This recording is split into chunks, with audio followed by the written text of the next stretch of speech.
The portal giveth, the portal taketh away. We've got the latest transfer portal news, notes, and nuggets on today's episode of Locked On Longhorns. Intro.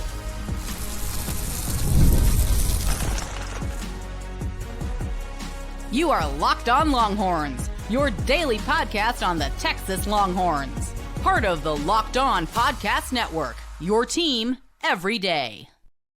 Welcome in. You are locked on to the Texas Longhorns. I'm your host, BK Brad Kellner, Texas grad, Austin native, and longtime sports radio host here in the Lone Star State. Thank you for making Locked On Longhorns a part of your day every single day. We're free and available wherever you get your podcasts and on YouTube as well. Please like, subscribe, leave a comment, and tell your Longhorn friends about Locked On, your team every day. We'll get to some Texas baseball a little bit later in the show, but we're opening up with some Longhorn football and the news from yesterday that will lead us into our first transfer portal conversation today. Texas kicker Bert Auburn has gone portaling. The three-year starter took to social media at 5:52 p.m. Central Time yesterday and said, quote, "Thank you, Texas. Through all the ups and downs, these have been some of the best years. It's been an honor to be a Longhorn. I will be entering the transfer portal with 1 year of eligibility remaining," end quote. So Sideshow Bert is gone. He did some really good things at Texas in 2022 and 2023. Unfortunately, 2024 was a big step in the wrong direction, and the numbers back it up. Bert Auburn, in his first year as a starter, made 81% of his field goals back in 22. He got even better in 2023, making 83% of his field goals. He actually set a Big 12 conference record that year for the most consecutive field goals made in a single season. Bert Auburn was good enough in 23 that he was preseason first-team All-SEC going into 2024. But again, this past season, not good for Bert Auburn. Made just 64% of his field goal attempts. He missed some huge kicks late, of course, in the SEC championship game against Georgia, and then in the Peach Bowl against Arizona State. You know what? It's Friday. It's Friday. We don't need to relive any of that. But Bert Auburn is gone. I think a lot of Longhorn fans were curious to see if Steve Sarkisian was going to address the kicker position in the portal. He didn't do it in the early window, but in the spring window, it sounds like the Longhorns are going to be doing something at kicker. And that brings us to a guy we talked about during yesterday's show, Texas State kicker Mason Shipley, a grad transfer who entered the portal last week. He's actually from Central Texas, played his high school football at Liberty Hill, not too far away from Austin. And Steve Sarkisian on Monday, in his media availability, talked about the special teams. He raved about the punters. He spoke very highly about some of the other special teamers that Texas has, but he did mention that the kicking game needed to find a bit more of a rhythm. Maybe that was Sark dropping some breadcrumbs on us, telling us that, hey, maybe the Horns were going to be in the market for a new kicker.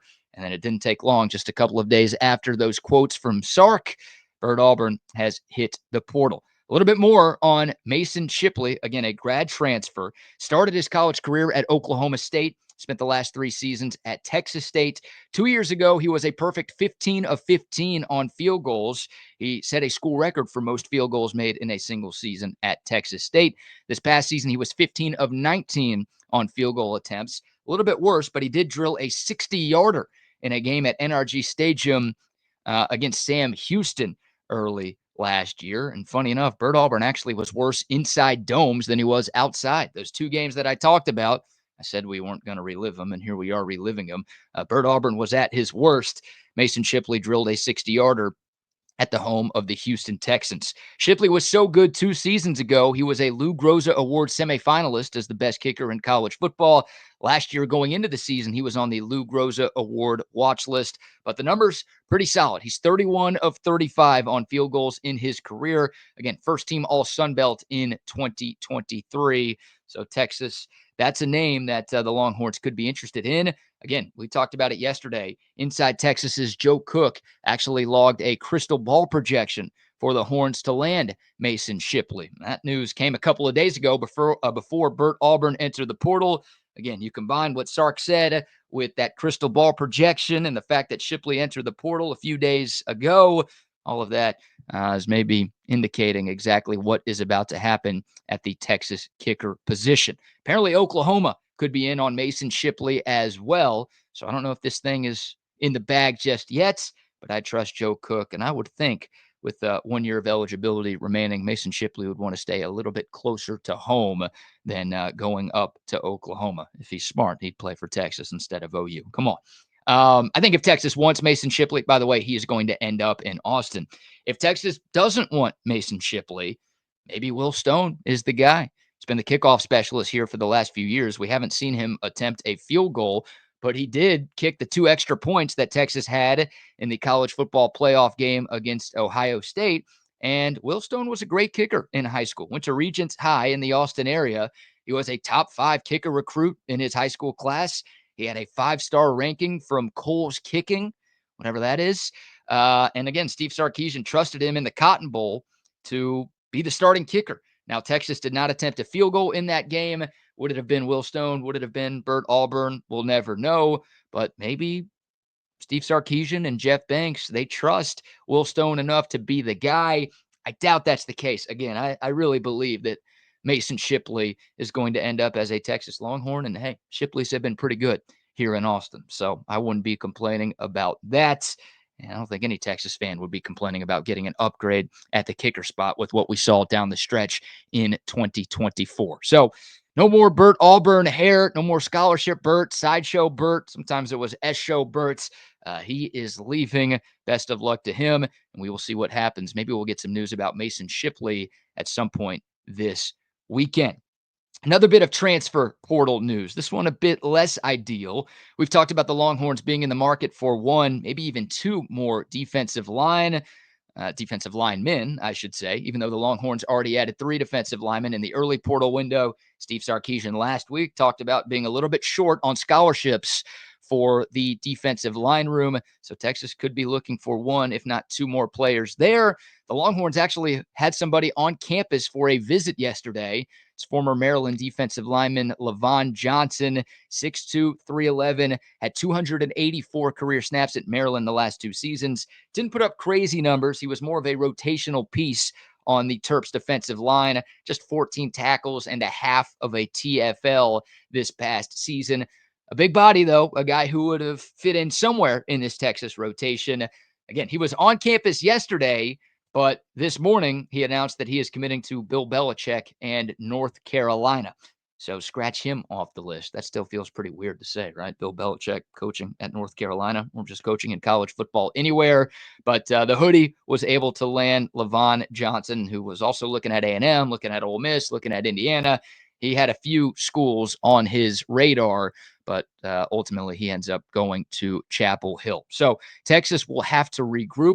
There are a few other interior defensive linemen that are still available. Some of the top guys are SEC transfers, which means they're probably not going to end up at Texas because in the spring portal window, you cannot transfer within your conference and not sit out a year. So if someone wants to transfer and sit out the 2025 season, then okay, could be an option for 2026 and beyond. But in today's college football, I have a hard time thinking that's going to happen. And again, Texas is trying to win in 2025. This is not a team that is rebuilding. This is a team that wants to get exactly where it was last season and even take it another step or 2 further. So Texas looking for guys who are going to help the squad this fall. Johnson would have been one of those guys, but again, he's going to UNC. So we'll see what Texas does there. But keep an eye out for Jack Indries. We've talked about him a couple of different times this week. The Cal tight end transfer. He's officially in the portal, going to be visiting Austin at some point. I've seen a couple of crystal ball projections, some locally, some nationally, that have Indries ending up at Texas. So I think it's a matter of when, not if, the Longhorns are able to bring in the best tight end in the portal. Of course, they've already added a wide receiver. We'll see if the Horns go after anybody else there. Again, Steve Sarkisian last week talked about wide receiver, tight end, and defensive line being the 3 biggest areas of need. I guess kicker can be thrown into that mix right now. But those other 3 positions, Texas has already brought in 1. They're about to bring in another. And now we'll see what they're able to do at defensive line. It goes without saying. That is a hugely important position to the success of Texas football. And it's no coincidence that the Longhorns have had their 2 best seasons in the last decade and a half in the years that they have had their best defensive lines in the last decade and a half. So Cole Brevard, Travis Shaw, Hero Canoe, those guys are already in. You've got some early enrollee freshmen and a couple of young guys that have been waiting for their turn. there in that defensive line room. But again, be on the lookout for Texas to add one, maybe even two more defensive linemen before this offseason is all said and done. And we'll keep you abreast of all of the latest insider intel right here on Locked on Longhorns. Speaking of insider intel, yesterday was spring practice number 12 for the current Texas football team. We've got the latest notes, including news about a transfer and an early enrollee freshman who have been really standing out through the first 12 spring practices. That's coming up next right here on Locked on Longhorns. But first, how about this? Did you know your Fire TV is also an Xbox? You can turn any TV into your gaming and entertainment hub with Fire TV Stick 4K devices. No console required. Just grab your paired controller, subscribe or sign in to Xbox Game Pass Ultimate with EA Play included, and you are ready to play just like that. You can dive into hundreds of premium titles, including EA Sports College Football 25 to Call of Duty Black Ops 6, and so much more. And of course, with the Fire TV Stick, you can stream your favorite TV shows as well. This is gaming made simple, and it's all right there on your Fire TV. Endless entertainment, 4K streaming, more than 1.5 million movies and TV shows to choose from. They've got the Netflix and Prime Video and Disney Plus and ESPN Plus and all of those services you already use. But now you can game on your Amazon Fire TV as well. If you're a big gamer or if you're trying to get back into gaming or maybe getting into gaming for the first time, Fire TV Stick has you covered. So head over to Amazon.com/Fire TV Locked On to get started. Xbox Game Pass Ultimate subscription and compatible controller required. It's available on select devices, including Fire TV Stick 4K, Fire TV Stick 4K Max, and Fire TV Cube. Again, Amazon.com/Fire TV Locked On. All right, welcome back to Locked On Longhorns, your team every day. Insider nuggets from Texas spring practice, and I think y'all are going to like this one. So we talked about the defensive line a little bit in segment number one. Of course, Texas still seemingly in the market for a transfer portal defensive tackle. They hosted one on campus yesterday. Wouldn't be surprised if they host one or two more in the coming days. But it sounds like the new transfers who are already here are making an impact. And I'll credit On Texas Football for some of these insider notes that we've got for today's episode. Whether it be Cole Brevard, Hero Canoe, or Alex January, that first group of defensive linemen has again proven to be tough to move in practice. The highlight from last Saturday was the defensive front seven was nails in short down distances, preventing the offense from picking up the necessary distances multiple times. This also includes edge play and linebackers as well. But following the practice on Saturday, I have heard that sentiment remains that one of the strengths of the Texas defense is their short yardage approach defensively, end quote. Anybody who watched the Longhorns play in 2024 knows just how good Texas was in short yardage and goal line situations. You think back to that goal line stand against A&M. Texas had a huge goal line stand in the college football playoff against Clemson. Texas bent a lot defensively, but man, they did not break a lot defensively. It's why they ranked in the top 10 in pretty much every major statistical category on that side of the ball. They were so good when they absolutely needed to be. And it was very tough to put up points against Texas in 2024. Obviously, you're replacing some guys, and a huge part of that success last season was the interior of the defensive line and just the defensive line as a whole. You're losing Alfred Collins. You're losing Vernon Broughton. You're losing big old Bill Norton. Those guys were all hugely important. Sounds like the guys that Texas has brought in, and again, some of the dudes that have been on campus for a year or two who are back for 2025 have been getting the job done early on. Now, I get it. It's always a net neutral when we're talking spring ball. So you hear that the defense is winning on short yardage situations. You might be nervous that the offense still hasn't figured that one out. I'll be nervous too. And I am nervous too, but I will say this. You got to remember the defense has a lot more back from last year's team, and the defense is usually ahead of the offense at this point in the offseason as well. So I don't think you need to press the panic button just yet. Texas's red zone offense is going to be as bad or even worse than it was. Give it time. I think it'll work out. But I do like hearing that this Texas defensive front continues to look stout, and it continues to be tough to pick up yardage and points off of them in important situation. So it sounds like the defensive line has been more than holding their own, especially in those situations and also in the running game as well. And man, I love that because Texas is loaded at linebacker. They're loaded off the edge. I think the secondary is supremely talented. Coach Sark himself talked about the Texas secondary maybe being the strength of the team. So this defense is stacked with NFL talent and experience.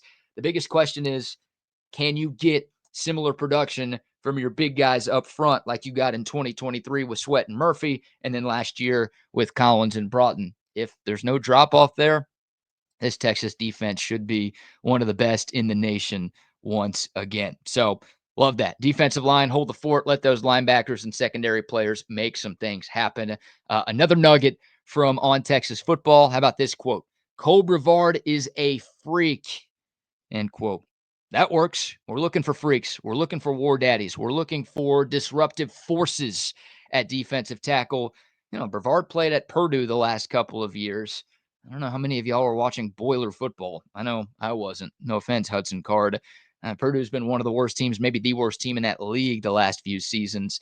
But Brevard stood out, got a lot of experience, and playing in the Big Ten, he should be ready for this move to the SEC. And it sounds like he is looking the part in practice. Some other notes. We talked about a transfer looking good. That's Cole Brevard. Just called him a freak. What about an early enrollee freshman that is looking the part? And everybody talks about Justice Terry. It's one of your 5 stars on defense. You brought in Jonah Williams, who, of course, is with the baseball team right now. But don't sleep on Lance Jackson. And earlier this week, Colin Simmons met with the media. It was Simmons, it was Ant Hill, and it was Michael Taft. They were all talking about a bunch of different things. And Colin Simmons called Lance Jackson a future first-round pick. The full quote, honestly, Lance is something special, and he's definitely going first round the next 2-3 years, end quote. He can't go in 2 years. He's got to play college football for 3 years. But you get Colin's points, and that's high praise from Colin Simmons, who's going to be a first-round pick himself 2 years from now. Colin Simmons, one of the best edge rushers in football. He knows what it takes to be successful at this level. And for him to heap the praise like that on Lance Jackson in his first spring as a Longhorn, again, we're talking about a guy who should be a senior in high school right now, getting ready for prom. He is making an impact. Here's another quote from a source close to the program. Lance Jackson will be so good for the program, end quote. So, yeah, high praise. Again, don't just be talking about Justice Terry and Jonah Williams. I'm not saying don't talk about those guys. I think we all expect them to be impactful players at Texas, maybe from the first game. But Lance Jackson, man, his brother, Landon, about to be an NFL draft pick. We saw him in the Arkansas game. He had a couple of really, really good years in Fayetteville. I think Lance has a chance to be even better. Really, really excited that he is a Longhorn, and it sounds like he is living up to the 5-star ranking as well. One last nugget on the defensive front. Trey Moore getting a lot of reps at linebacker. You know, he played edge almost solely this past season. But yeah, he's been spending most of his time at linebacker, kind of rotating with Anthony Hill and Leonga Lafau and Brad Spence. Now, it does sound like Trey Moore is not exclusively at linebacker. He is still getting some snaps on the edge, and it sure feels like that's going to be the plan when we get to the fall. There's going to be some packages where Moore is used off the edge, and he's also going to get some run at linebacker. But yeah, he's just getting more acclimated to that other position, dropping into coverage, seeing the run game from a different level, understanding the calls at a new position. Still a little weary, still a little skeptical of this. It's no shot at Trey Moore. It's actually a compliment to Trey Moore and how well he played coming off the edge towards the latter half of last year. I don't want to lose that. I don't want to lose that. You know, Texas is stacked at that edge position with the aforementioned Colin Simmons and Ethan Burke and Colton Vasek. I mean, they've got plenty of bodies there. Throw Lance Jackson in the mix too, apparently. But I loved what I saw from Trey Moore. I'd love for him to, keep playing there because you are losing Barron Sorrell from that defensive edge room. But I trust the coaches. I think it'll work out, and I am fascinated to see how Trey Moore looks playing both positions. So there you go. Some defensive nuggets from spring practice number 12 and really the last week or so of spring ball for the Horns. Cole Brevard, Trey Moore, and Lance Jackson all making an impact. All right, let's shift gears here. Let's talk a little Longhorn baseball. They are the number one team in the country, after all. They do deserve to be talked about. What a way for the Horns to start off Easter weekend, taking down number 8 Auburn at the Dish last night. I was there. We will recap the victory and preview the final 2 games of this series coming up next, right here on Locked On Longhorns. All right, back here on Locked On Longhorns, your team every day. A little Texas baseball chatter for you. By the way, quick shout out to Texas softball.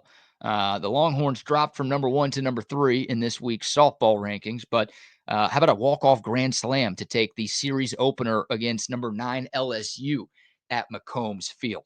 Pretty good way to open up their Easter weekend festivities. Big win for Texas. 2 more against the Tigers this weekend. There's a lot going on Comal Street here in Austin with Texas baseball playing a top 10 team, Texas softball playing a top 10 team. Wanted to give Mike White a shout out. I think that was his 100th career win at Texas, too, and he got it in style. Texas baseball, the third top 10 showdown of SEC play, and another great start for the Longhorns, who, of course, took 2 of 3 from LSU and swept Georgia 2 weeks ago. Against number 8 Auburn, Texas opens up their 3-game set with a 3-2 victory last night. The Horns went down 2-0 early on after Auburn slugger Ike Irish took Jared Spencer deep. Spencer actually left the game a batter later. The trainer came out to the mound. It didn't look good. You never want to see anybody get hurt. You really don't want to see your ace, who's been one of the best pitchers in the conference, get hurt. But the good news is Jim Schlossnagle said after the game, just arm soreness. Sounds like Spencer will be good to go the next time he is scheduled to make a start, which I think will be next Friday against Texas A&M. So that's the good news there. But at the time, it was a bit scary last night. You're thinking about the long term for Jared Spencer, but you're also thinking about the short term. When your ace can't get you through 3 innings, you get a little nervous, and that usually spells doom for the rest of your club. And of course, you get worried about taxing the bullpen.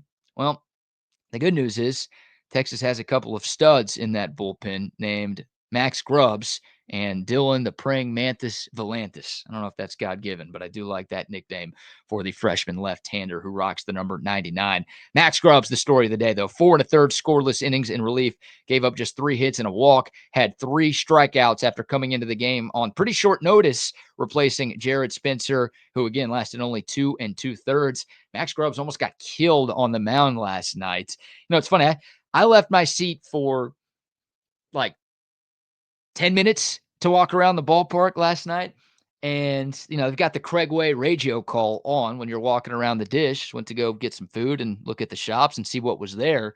And Craig Way just loses his mind. He's like, oh my God. Craig Way on the radio call thought that Max Grubbs took a liner to the head. And I'm thinking, all right, Craig, like, calm down, calm down. It couldn't have been that big of a deal. Went back and watched the replay. It was that big of a deal. That ball caught Max Grubbs, not the other way around. Thankfully, he's okay. And thankfully, that was an out for Texas. That was the only scary moment for Grubbs. Everything else was just nails for him yesterday. And then Dylan Volantis pitched the 8th and the 9th innings. Went up against, I think it was 3, 4, 5. Maybe it was 4, 5, 6 in the Auburn batting order in the 8th. Mowed those dudes down, retired the side, had 2 strikeouts, and then 2 more strikeouts in the top of the 9th inning. I can't believe this guy is only a freshman, man. He is so unbelievably good. The best freshman pitcher in college baseball, and he's becoming one of the best relievers in college baseball. He might already be the best reliever in college baseball. This dude looks unfazed, unflappable right now, and it's amazing in this conference, in his first year of college ball, he is doing what he is doing. The good news, Ethan Mendoza was in the lineup. We talked about him yesterday, dealing with a little bit of a shoulder issue. Was playing DH, so not playing his normal second base position, but playing DH, had 2 hits at the top of the lineup. That was great to see. And then shout out Kimball Schusler, the go-ahead home run in the bottom of the 7th. Again, Texas down 2-0 early. They clawed their way back. Jalen Flores, an RBI double, basically a triple with an error. That tied the game at 2, and then Kimball Schusler with 2 outs and 2 strikes. I think a 1-2 pitch drilled it to left field for the go-ahead homer. And then, yeah, Dylan Volantis took care of business on the mound. So a great win for Texas. Auburn, I think, had won 7 in a row. Maybe it was 6 in a row and 7 of 8. They had been red hot. They swept LSU last weekend. Texas sends the first message. And one more win, either today or tomorrow, means that Texas wins another series. They're the only team in the Southeastern Conference that has yet to lose a conference series. So hopefully that trend can continue. Hopefully Texas can get a sweep and bring out the brooms tomorrow, but you'll take one more against a top 10 team. By the way, the Horns got some help last night from Texas A&M. Yeah, that feels weird to say. I feel like I need soap in my mouth after giving some praise to the Aggies, but thank you, Aggies. A&M took game 1 against Arkansas in Fayetteville last night, meaning the Horns currently have a 2-game lead in the SEC. Good stuff. By the way, Aggies in town next weekend. They're playing really, really well. We'll see what happens in their final 2 games up against the Hogs, but shaping up to be a epic 3-day weekend here at the Dish next Friday to Sunday. By the way, quick shout out to Sean Miller, the new Texas basketball coach, throughout the first pitch last night at the Dish. From the mound, a perfect strike. That's what you love to see. You got to stand on the mound. Even if you can't get it there, even if it's too high, even if it's wide, whatever. Speaking from experience, because I've thrown a couple of first pitches and I've crapped the bed both times. Conversation for another day. But you got to stand on the mound. Sean Miller better than me at throwing out the first pitch. A perfect strike. Means he's going to have a great year and a great career as the Texas basketball coach. At least I think that's what it means. You know what? We'll manifest that. It's Friday. It's Good Friday after all. All right. Game 2 tonight at 6 o'clock. Game 3 tomorrow afternoon. And that is going to do it for today's episode of Locked On Longhorns. Thank y'all for making Locked On Longhorns a part of your day. For your next listen, be sure to check out Locked On NFL Draft with Damian Parson and Keith Sanchez. We're less than a week away from the draft. Get the latest rankings, rumors, mock drafts, and news every day with Locked On NFL Draft. You can find them on YouTube or wherever you listen to your podcast. We'll be back on Monday to recap the Texas baseball series, to talk plenty of Texas Longhorn football, and so much more. Never a dull moment when covering the University of Texas. Please like, please share, please comment, please subscribe, all of those great things, and enjoy your holiday weekend. Thanks again for tuning in. We will see y'all on Monday. Until then, horns up, mic's off. We'll see y'all soon. This is Locked On Longhorns.